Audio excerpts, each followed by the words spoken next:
This film, The Two Popes, is a compelling portrayal of a true story that revolves around the lives of two prominent figures within the Catholic Church. Set against the backdrop of significant events in the early 21st century, the narrative unfolds in the year 2005.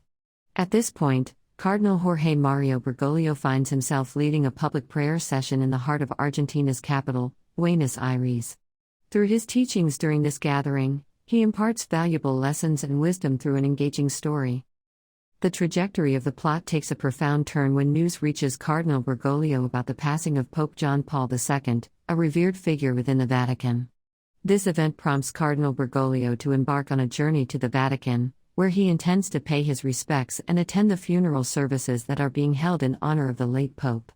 As he arrives at the Vatican, he is joined by a multitude of individuals from diverse backgrounds: priests, pilgrims, cardinals, and media representatives from all corners of the globe have congregated for this solemn occasion. Following the conclusion of the funeral proceedings, the Vatican authorities initiate the intricate process of selecting a new pope, a decision that holds immense significance for the Church and its followers. According to the established protocol, the new pope must be elected from among the cardinals who have gathered for this purpose. The process of the election begins, and all the cardinals participate in the initial round of voting. However, none of the candidates manages to secure an outright majority, leading to a division of votes between prominent cardinals such as Joseph Ratzinger, Martini, and Bergoglio.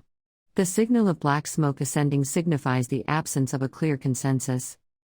As the narrative progresses, the cardinals break for lunch, and during this interval, Cardinal Martini engages his supporters in a strategic maneuver, urging them to transfer their votes to Cardinal Bergoglio. Simultaneously, Cardinal Ratzinger actively campaigns among his fellow cardinals, advocating for his election as the new pope. The second round of voting ensues, and this time, Cardinal Ratzinger emerges as the frontrunner, amassing a definitive majority. With this victory, he assumes the role of pope, choosing the name Pope Benedict. The tenure of Pope Benedict unfolds against a backdrop of controversies, as his conservative and traditionalist stance causes a growing disconnect with the modern world and its evolving dynamics. Consequently, the Church's popularity and its resonance with contemporary society diminish over time. As the story progresses, the narrative traverses a span of 7 years, capturing the evolving dynamics within the Church and the intricate relationship between the two titular characters, Cardinal Bergoglio, who would later become Pope Francis, and Pope Benedict XVI. As the narrative unfolds, the story takes a leap 7 years into the future. In the year 2012, a personal aide to the Pope makes a bold move by disclosing significant documents that expose the deep-seated corruption within the Church. This revelation compounds the challenges already facing the Church, casting a shadow over its reputation. Cardinal Bergoglio, a prominent figure within the Church, receives a letter from Pope Benedict requesting a meeting in Rome. Responding to the summons, Cardinal Bergoglio makes his way to the bustling city and meets the Pope at his summer retreat. The backdrop of their conversation is an enchanting garden, where they stroll and engage in dialogue. During their exchange, Cardinal Bergoglio expresses his desire to step down from his cardinal position, a request met with resistance by Pope Benedict. The Pope contends that such a resignation, at this juncture, could be misconstrued as a protest against the Church and its leadership. Furthermore, the Pope takes a moment to admonish Cardinal Bergoglio for his progressive viewpoints, highlighting the tension between their perspectives. Undeterred, Cardinal Bergoglio endeavors to persuade the Pope, arguing that the world is undergoing transformation and that the Church must adapt to the evolving times. He asserts that the Church's steadfast adherence to age-old traditions and principles, dating back 2 millennia, has led to a growing disconnect from the real issues plaguing society. Inequity, poverty, and injustice are on the rise, yet the Church remains passive.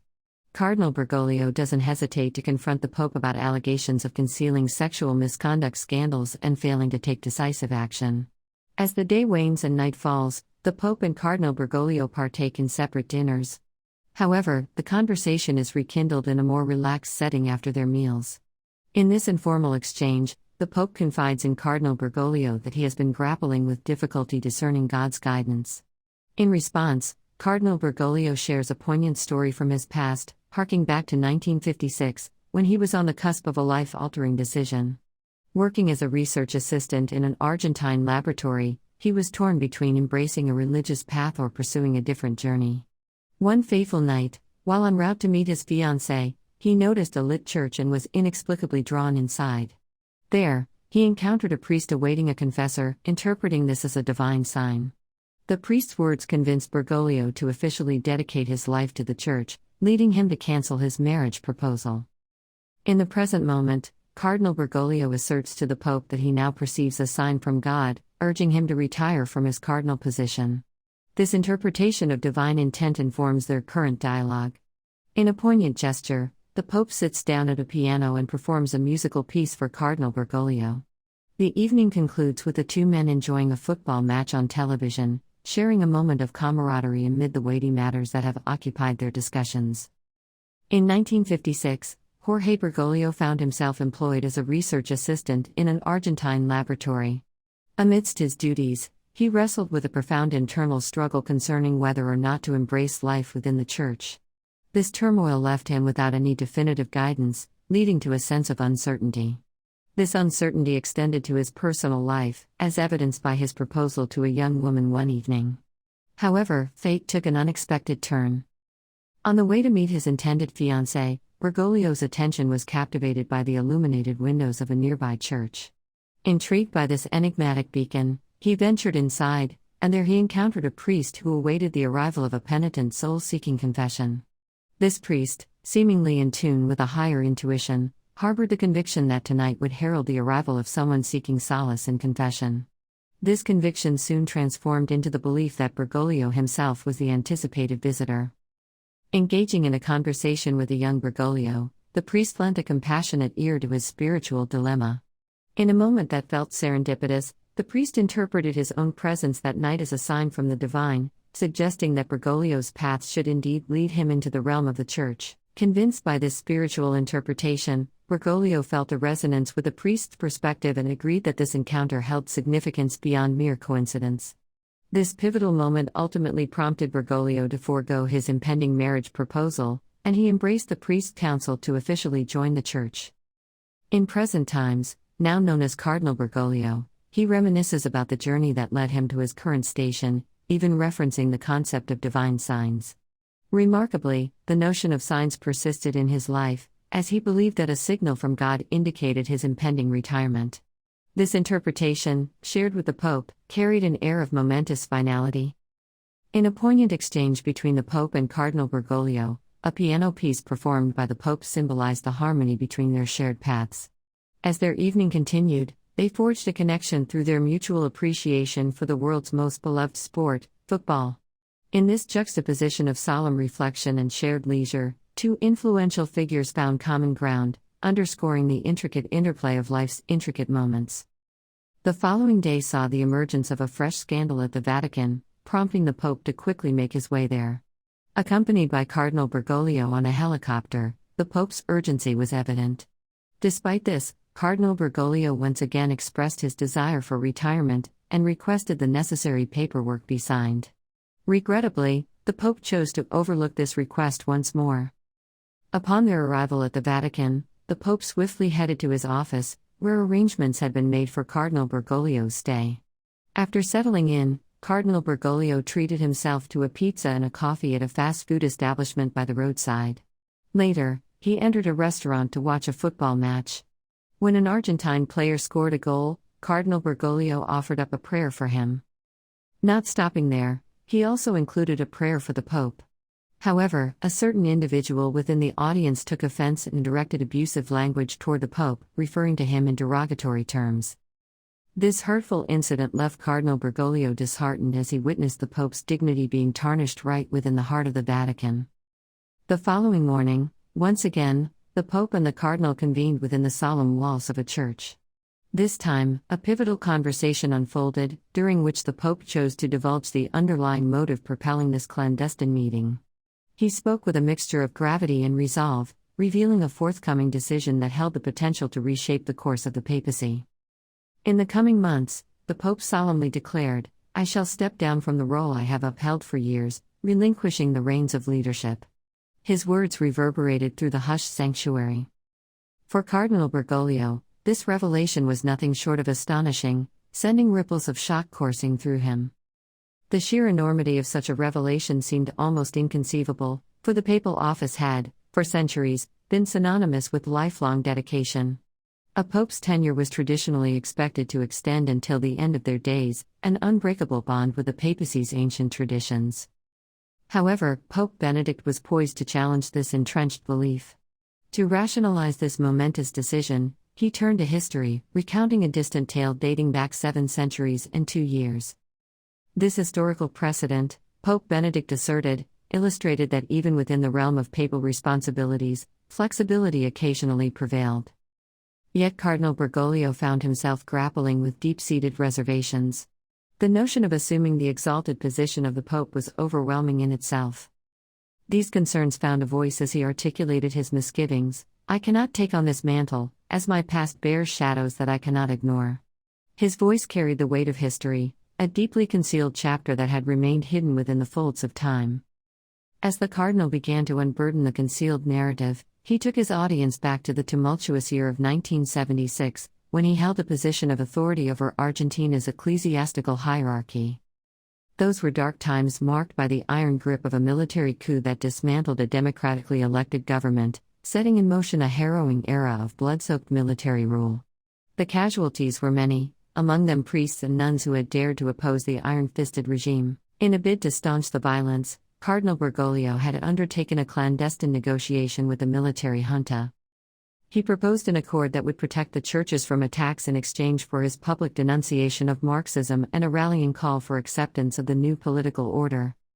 Astonishingly, the military had agreed, and a semblance of sanctuary descended upon the churches. However, this accord came at a bitter price. Accusations of compliance and collusion were flung at the cardinal from various quarters, with human rights activists and even fellow priests castigating him for his involvement.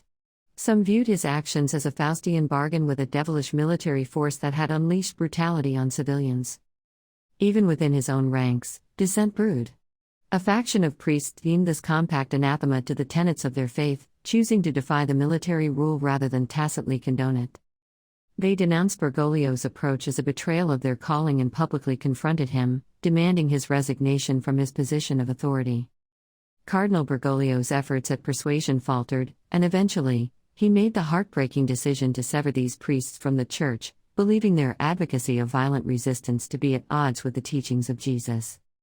Tragically, this decision set in motion a series of events that culminated in the incarceration, torture, and death of these brave priests at the hands of the military regime. Once the oppressive regime's grip was loosened, Cardinal Bergoglio's association with the past compelled the Vatican to exile him, distancing him from his homeland until the year 1998. During his time in exile, he lived a life of simplicity and penance, a period that became a crucible for self-reflection and spiritual growth. Several years after his return to Argentina, he was appointed bishop. This part of his history was referred to by Cardinal Bergoglio to emphasize that he was not convinced of his suitability for the role of pope. Pope Benedict, in an act of forgiveness, reassured him, acknowledging his humanity and encouraging him to extend the same compassion to himself as he did to others. Pope Benedict directed Cardinal Bergoglio to engage in confession, during which he apologized to God for his oversight in not taking decisive action despite being aware of the sex scandal involving a priest. Following their heartfelt conversation, Cardinal Bergoglio and Pope Benedict decided to take a break and share a meal. They ordered a pizza and some drinks, fostering a casual yet meaningful atmosphere. During this informal breakfast, Pope Benedict confirmed his intention to step down from his position. Before parting ways, they were unexpectedly greeted by a crowd of well-wishers seeking the Pope's blessings. Cardinal Bergoglio subsequently returned to Argentina, and in 2013, Pope Benedict officially retired from his role, paving the way for Cardinal Bergoglio's election as the new pope. Adopting the name Pope Francis, he embarked on his papacy with a strong sense of reverence for his predecessor.